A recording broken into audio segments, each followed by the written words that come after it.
I've got a very special guest joining me today. He's one of the top rising prospects in all boxing right now with a 5-0 record with 5 KOs. He's signed a matchroom currently, and that is Taylor Bevan. Taylor, appreciate you for taking time to come on today, man. No worries. How are you? I'm doing great, man. So, first things first, we were already scheduling this interview, but now it's got announced. You are fighting now. You're about 2 months out, almost to the date of your next fight, October 17th, your call. Take us through what's going through your mind that you have your 6th fight locked in now.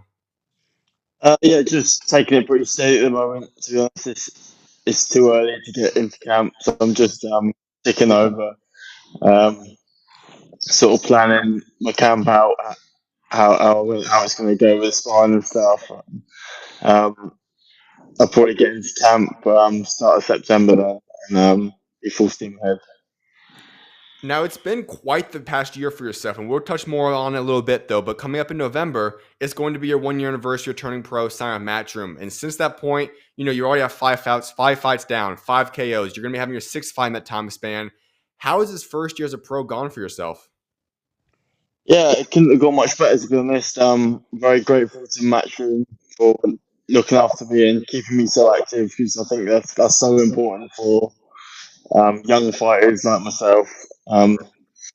Six fights in the year is not that hard, I don't think, in the UK. It's gone perfectly so far. I'm really happy. Would you say this past year just kind of gone by very quickly for yourself? Has it been a little bit long knowing that you're now pro, having 6 fights in the duration of a year? Or how would you say in terms of that aspect, have you kind of got adjusted and acclimated to the pro ranks?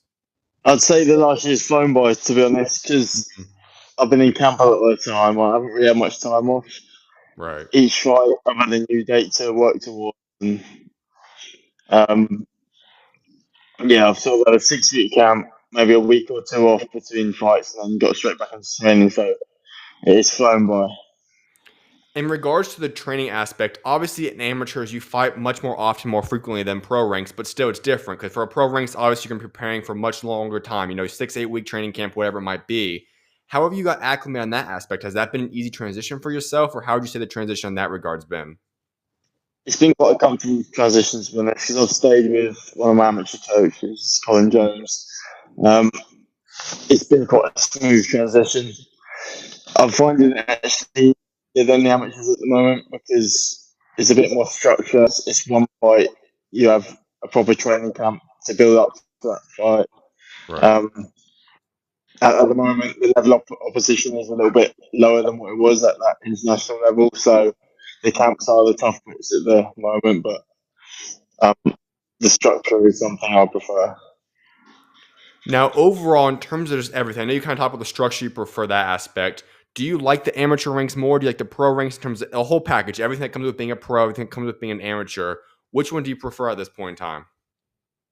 I like both, but at the moment, the pros is something that's new to me. So I have to say I enjoy that more at the moment. Right. It feels like a bit of a fresh start. The amateurs is very fast paced. I think my style does suit the pros, and I think as the fights go on and the level of opposition go up, then you'll see me really flourish then. All right. Well, I want to get a little bit more in depth. Obviously, I don't think your opponent's been announced yet for October 17th, but when you talk about this, though, it's going to be a 6th career fight. What do you want to go out there and improve? What's the statement that you want to make? What do you want to accomplish and get better at, improve on, whatever it might be? What do you want to get out of October 17th? I just want to settle into the fight a bit more. I think in my first 6 fights, I've been rushing things a little bit too. Well, my first 5, I've been rushing things a little bit too much.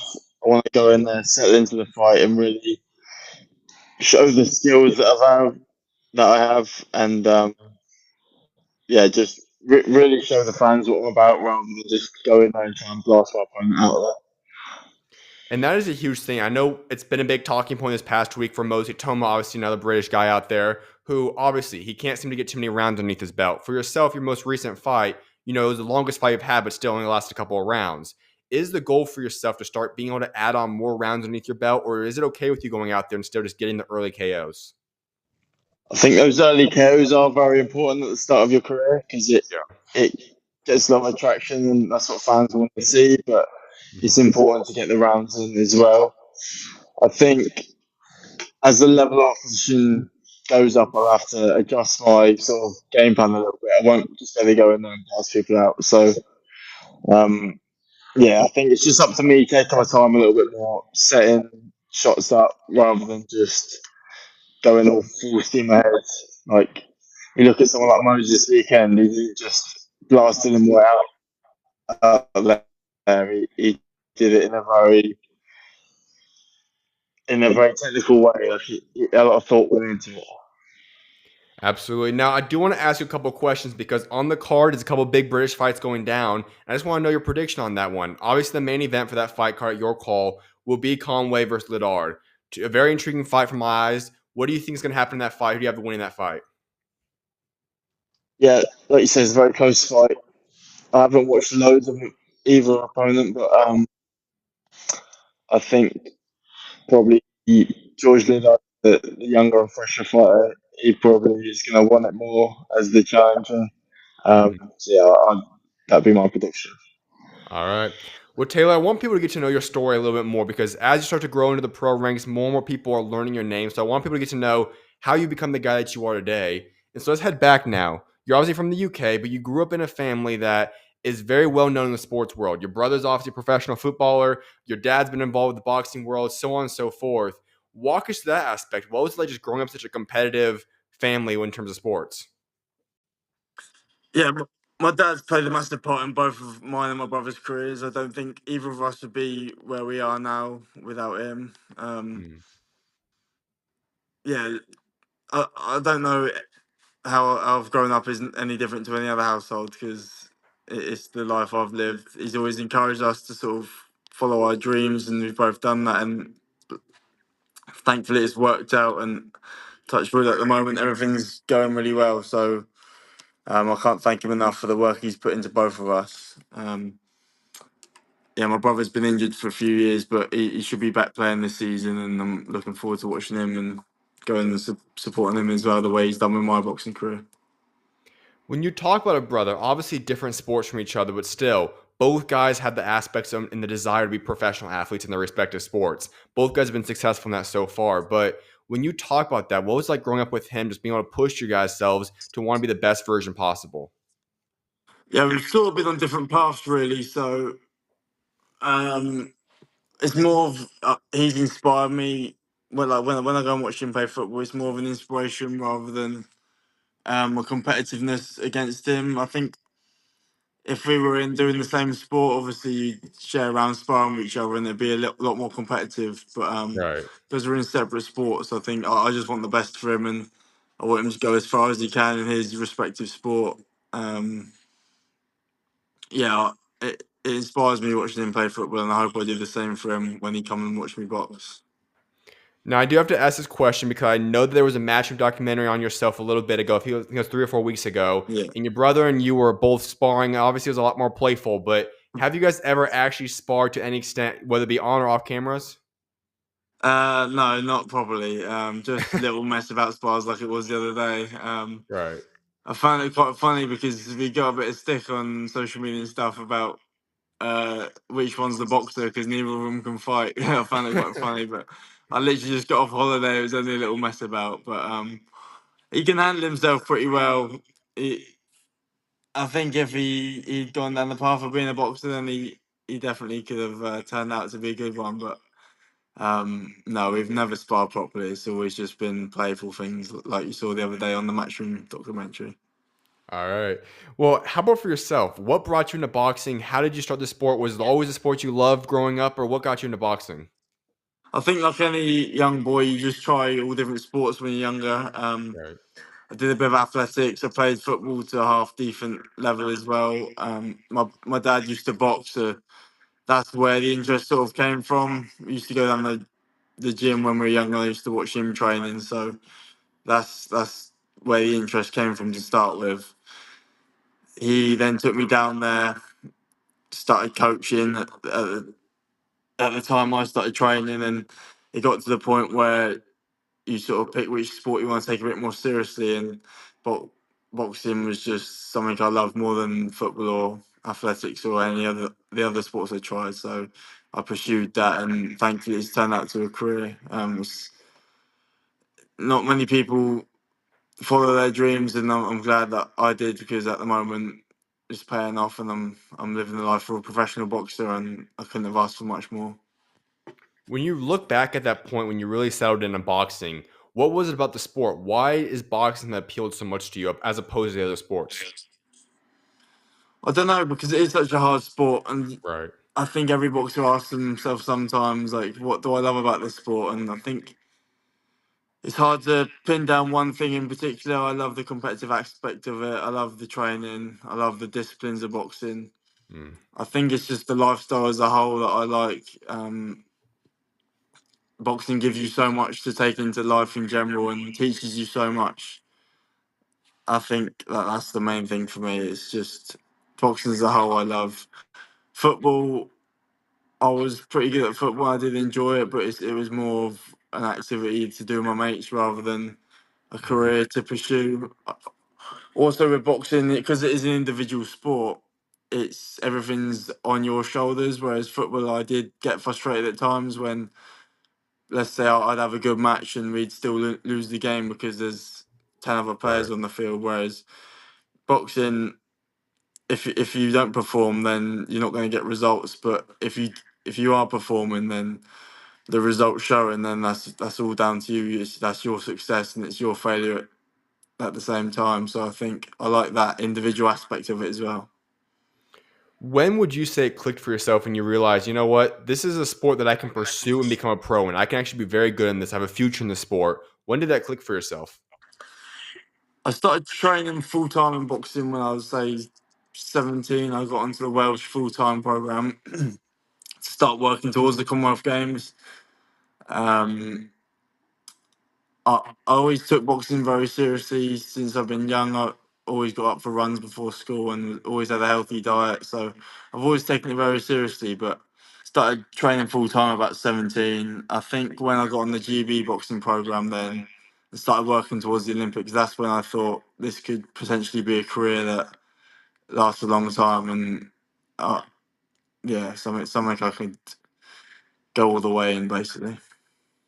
I want to also ask about the British boxing scene because when you talk about British boxing, obviously boxing's massive. Football is the number one sport I know out there, but boxing probably debatably the second biggest sport. When you talk about that aspect, growing up in a country where boxing is so beloved, you have such a big fan base, and yourself already growing that fan base as well. What's it just like in terms of the boxing atmosphere out there in Great Britain? Yeah, I feel very fortunate to be living in the UK, to be honest, because a lot of these countries that have so much success in the amateurs don't have the opportunities to turn pro because the boxing scene out there just isn't as big. I think pro boxing in particular in the UK is very big, and I'm hoping I can be one of the next British stars to come out of the UK, and we've got the fan base and support here to yeah, go all the way and have those big pay-per-view fights here in, then go over to America and have big fights over there as well. I'm also interested because for British boxing overall, we know it's one of the most historic countries. I already talked about how big it is out there. Right now, it's a little bit of a dry spell. Obviously, Nick Ball defended his belt. He's the only world champion currently standing in Great Britain. I think obviously Moses Tomo will be there soon, so on and so forth. But when you talk about that, why do you think that's a situation at hand when there's so many great fighters from there? What is that going on in terms of only having one world champion at this moment? To be honest, I don't know. I think it's just circumstances, isn't it? The belts get passed around quite a lot, don't they? Nick Ball's obviously a brilliant champion. Right. Um, yeah, to be honest, I don't know.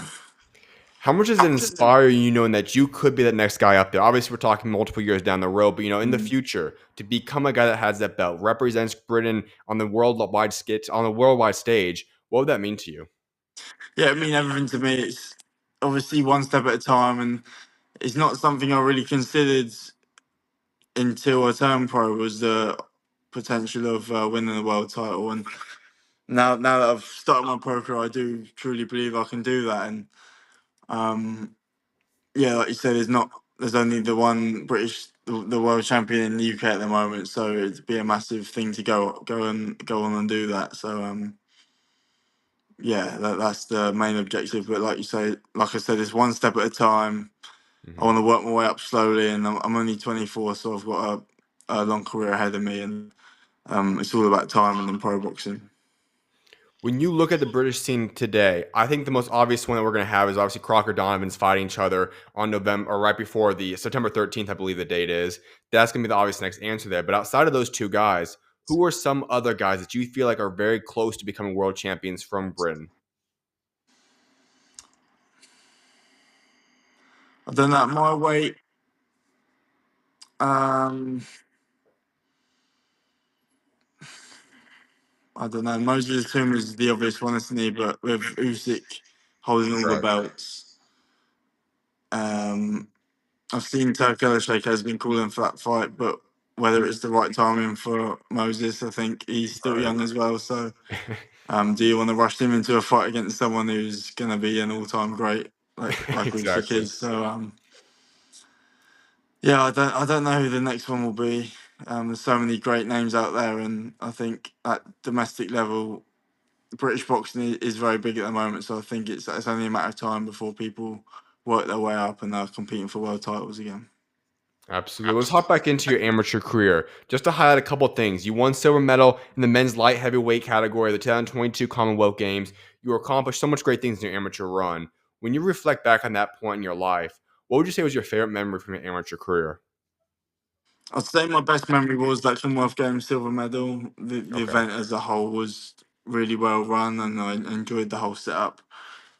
I've had loads of great trips with the GB boxing team as well. I've been to America 3 times for training camps and tournaments. So yeah, loads of great memories. I think the biggest part of being an amateur is the travel. I've been to, like I said, America 3 times. I've been to Thailand, and I've been all over Europe at different tournaments. So I've basically faced every style that's out there in terms of boxing, but I've also seen the world and had some great experiences. But if I had to pin it down to one thing, it would be that Birmingham Commonwealth Games. That's my best achievement and my most enjoyable experience as well. Now, for every single person that does the amateur ranks, obviously the end goal that you want to do is the Olympics. I know you fell just short of that, but I want to ask you about that experience because I know that kind of have to imagine, like you said, kind of influenced you to turn pro. Then walk us through this entire situation. You're building yourself up. The Olympics don't end up going according to your plans. I have to imagine. Just take us through that time span and why you thought that point in time that it's time to go pursue the pro ranks.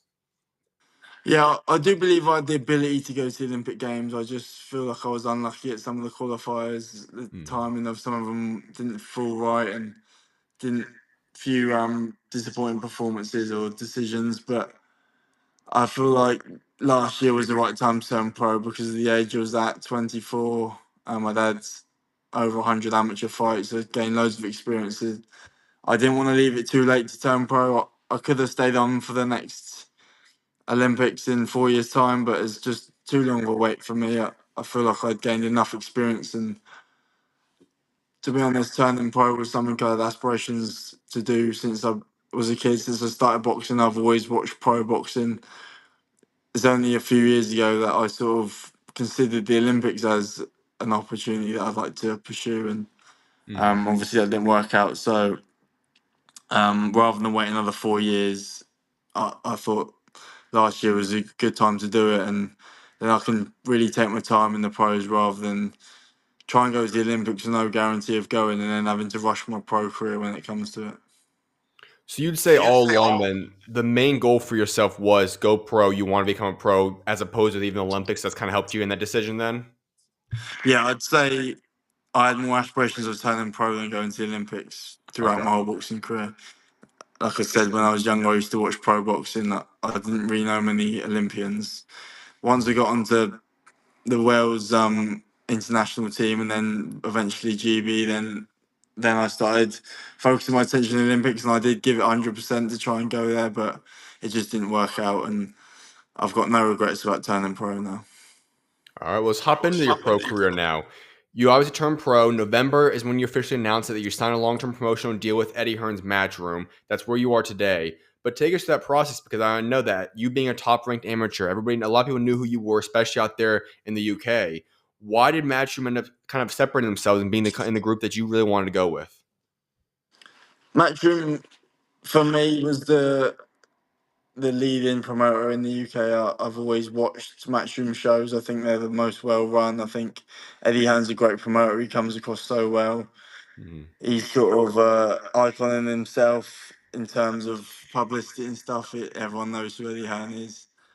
He also showed an interest with me when I was at the Commonwealth Games, so it was always at the back of my mind that going with matchroom would be an option. So yeah, in terms of the process of signing with them, I got my manager Brian Peters first. I spoke with him, and then he sorted out the matchroom contract with me, and then I eventually signed with them.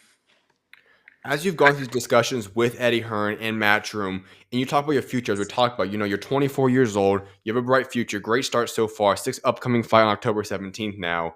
What do they kind of have in store for you in terms of building yourself up? Like, when do they plan on getting you ready so that you're ready to go out there and fight, for start getting the British type fights, going for domestic titles, and then possibly going to the world stage? What's the timeline for you look like?